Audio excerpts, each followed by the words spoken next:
Amongst the games we've covered on Digital Foundry, there are those that stand as legends, those that we've looked at time and time again.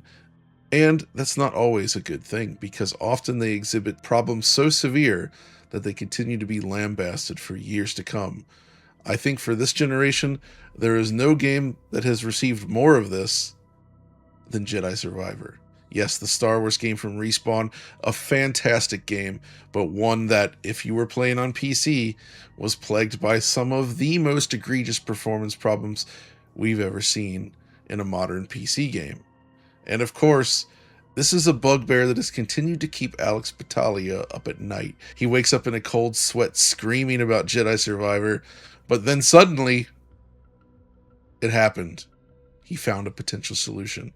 And Alex, I want you to tell me all about that today. Yeah, John, thank you for having me aboard this show here where I get to take our universal whipping boy out again and have a little fun with him. Ooh. But let me get right into it and talk about that issue.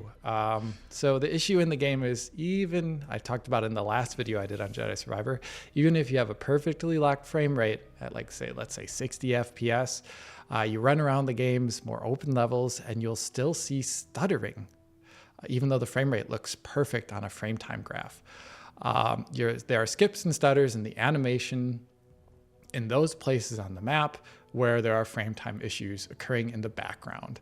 So the camera speeds up, stops, the character animation stops.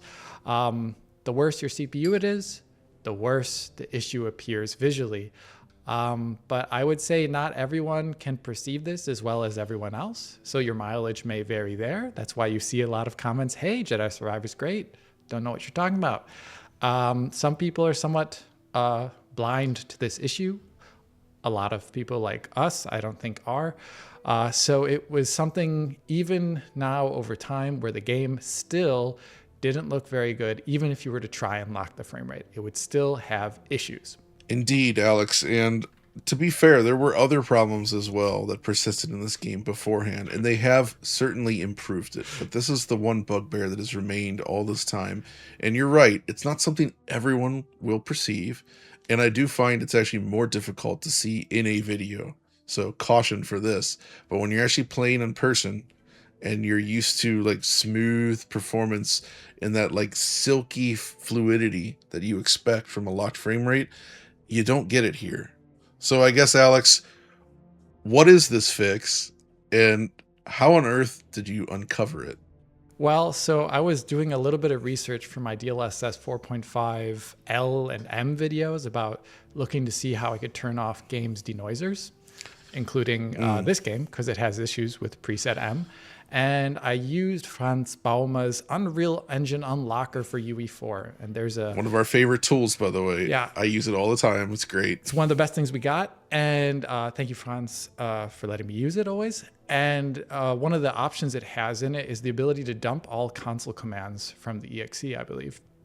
And there, I was scrolling through them all, and I found custom ones made by Respawn. And there's a number of them in the game, but one of them that caught my eye was respawn.interpolated rendering, and it defaults to 0. And there is a little description for it that is dumped with it. It says, enable interpolated rendering, 2 render frames per game thread frame.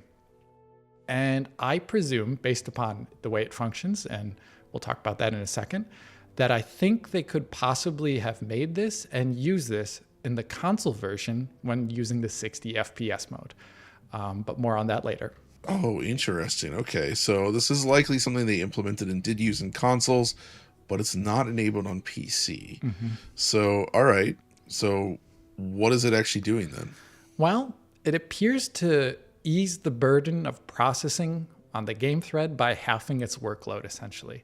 But it doesn't lead to a 100% linear doubling in performance, because the thing limiting frame rate on the CPU isn't only the game thread. Obviously, there's render thread stuff going on, or maybe there's other tertiary tasks on other threads that could be limiting performance. When measuring this on versus this off, left side off as it is per default, right side with it set to 1 on a Ryzen 5 3600, we can see a 20% CPU limited performance increase. So I've pumped down the resolution really low. I'm running on the high settings here, and we see a 20% performance increase. So 70 FPS average while running through Kobo Town versus 84 FPS average with it on. And that's pretty easy to see in the frame rate and frame time graph. On a higher end CPU, I found it to be less intense, a 13% CPU limited performance increase there on the Ryzen 7 9800X3D. So the effect of this, along with increasing performance, which is why I think they may be using this on console, is that also the GPU rendered frames you're seeing at the end of the day on your screen there actually have interpolated camera positions versus what the game thread calculated. The animation positions are now interpolated. So the difference between the real calculated positions that have actually been calculated, they are now running at half speed. More interpolation, the distance between them increases. So those little half distances you see of each frame moving forward have been interpolated now. And this has a smoothing effect on camera and character animation, as I've seen. So I didn't know which example originally to use for this video. I originally sent John one where it showed our main character's animation, and you can see it if you know the game really well and you're a really big nerd like I am who's been staring at this stuff all day. I can see the difference, but this is my job. But the best example I could see of the effect of this was one I sent to John the other day of it running on the Ryzen 5 3600, where I show the main character is running forward, but I purposely am zooming in here on the side of the screen where there's a lot of movement as the camera is running past. And due to the FOV of the camera, stuff on the sides of the screen is moving quicker than in the center of the screen. And here, I hope you can see the issue in the audience. So the left-hand side of the screen is with it off. The right-hand side is with it on. And I'm looping this baby. I hope you're seeing it with me too.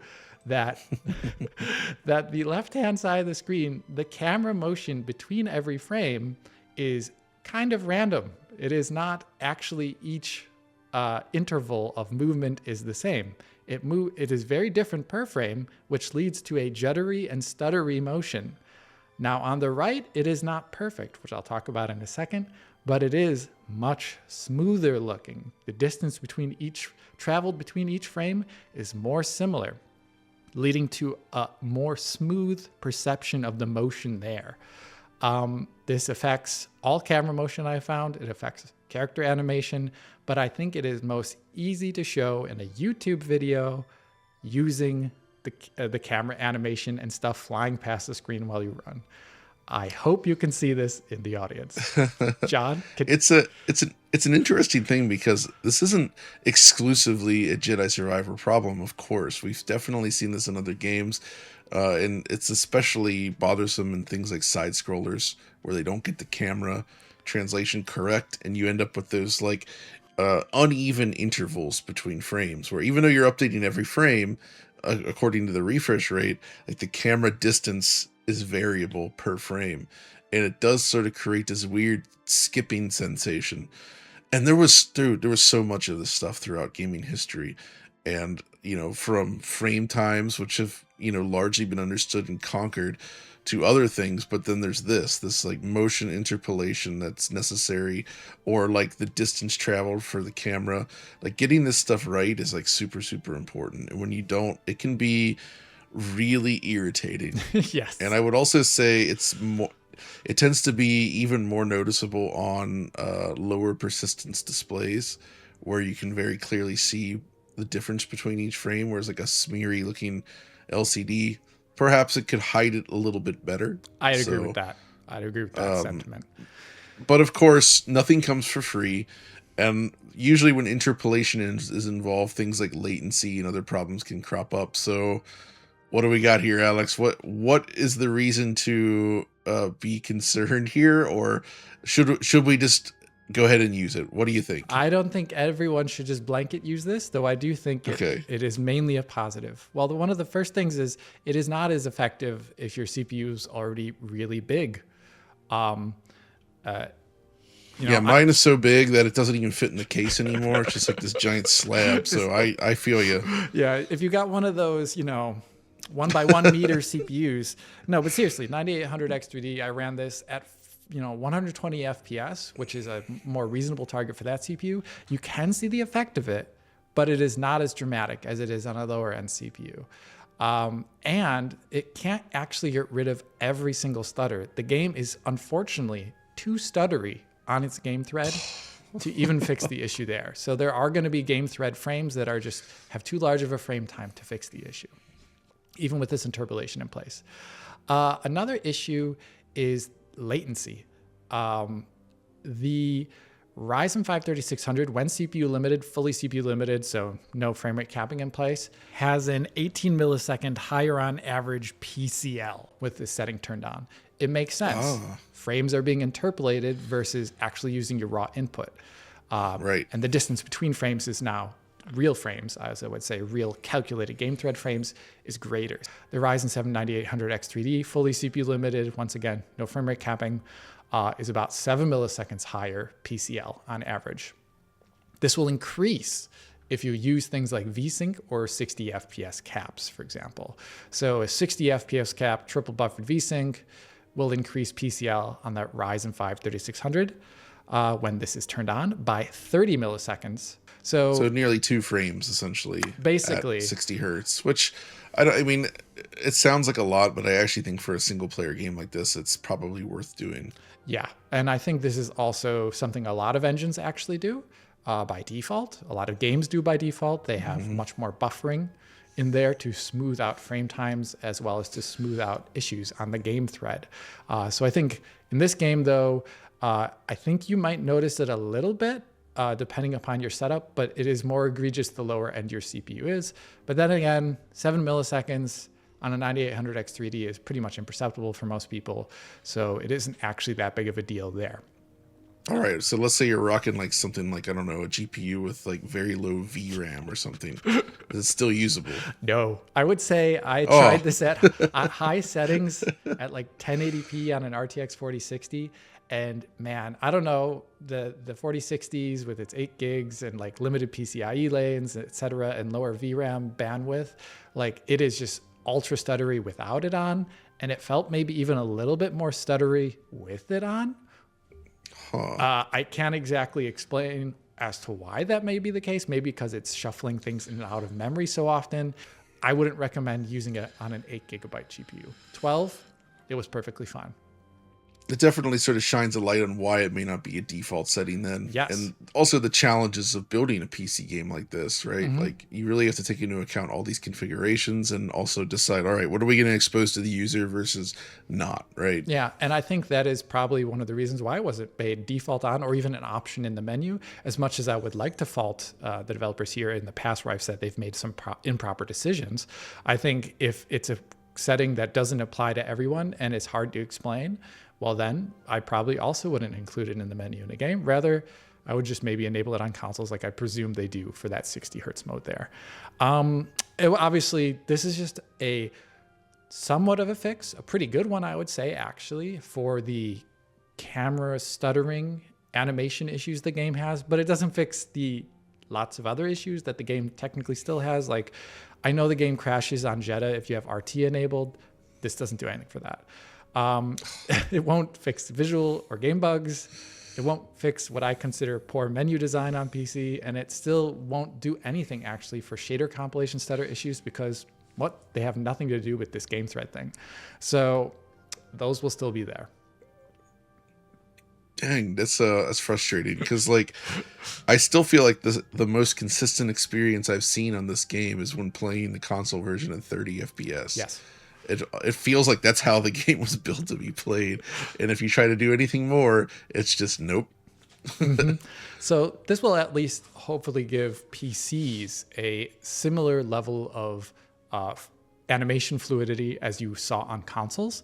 And I actually think it does, minus those shader compilation issues. I think this, when I immediately tested it out, my first impression, I was testing on a Ryzen 5 3600 was, whoa, this is way better than before. And I don't know if I thought I had been held hostage so long for this game.